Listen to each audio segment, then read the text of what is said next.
اهلا بكم فيديو جديد. معاكم عمرو عماد، والنهارده هنراجع الشنطتين اللافنتو واقول لك لو انت محتار ليه تجيب شنطه لافنتو. يلا بينا. اول حاجه الشنطه اللي معانا، طبعا انا هكتب لك اسمائهم واكوادهم عشان تبقى عارفها. هحكي لك بالتفصيل. بص بقى، انا عاجبني التكات في التفاصيل، انا بحب الناس اللي بتحترم التفاصيل دي. اللوجو اللي على الشنطه، اللوجو اللي على السوسته بتاعه الشنطه.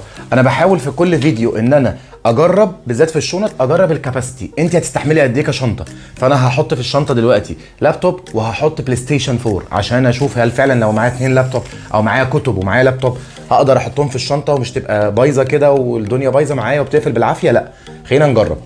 طبعا فيها في الجنب كده السيفتي، وطبعا دي اكتر حاجه بتميز شنط لافنتو ان هي كلها ووتر بروف، وكمان بيبقى فيها جزء سيفتي عشان خاطر اللابتوب او الحاجه اللي انت حاططها لو وقعت ما تتكسرش. طبعا ده بيبقى موجود تحت وموجود في الجنب.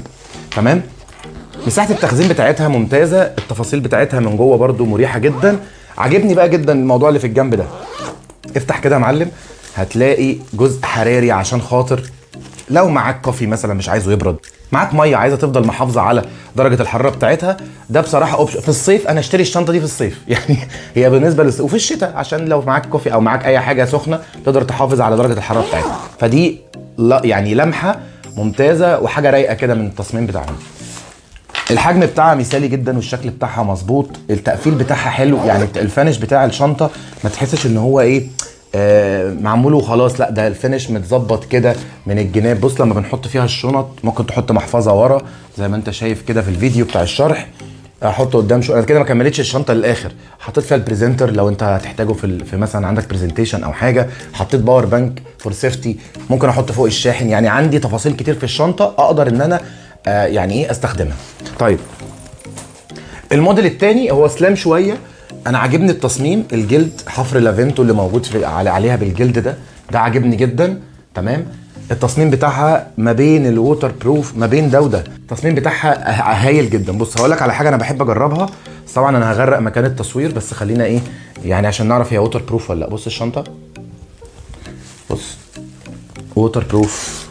لو عندك ورق محطوط جوه الشنطه ما تقلقش عليه، في مطر وقع على الشنطه ميه زي كده غرقنا الدنيا، ما تقلقش معانا الشنطه الووتر بروف. خلاص انا كده مش هنشف الميه يعني انا كده مش محتاج ده. برده الكاباسيتي بتاعتها انا حطيت جوه الشنطه من فوق حطيت لابتوب، وهي تشيل اكتر، يعني هي تشيل اكتر من لابتوب وبرينتر وبلاي ستيشن. وفيها جيوب هنا لو عايز تستخدمهم في اي حاجه. برده مش عارف هتبقى واضحين في التصوير ولا لا. بص الجيوب دي تقدر تستخدمها فور سيفتي. برضو الشنطه من جوه مبطنه عشان اللابتوب لو اتخبط، مبطنه من الظهر ومن هنا من قدام ومن تحت. تمام، عشان تحميها من الصدمات. الشنطه شكلها سليم، التصميم بتاعها يعني سليم جدا. بص انا حتى مش هعملها بفوطه، انا هعملها بس بايدي كده اللي هو ايه، بص عشان ابين ان هي ووتر بروف. لمعه بس كده مكان الميه لكن مفيش حاجه اتبلت جوه. فبالنسبه لي ده هايل جدا.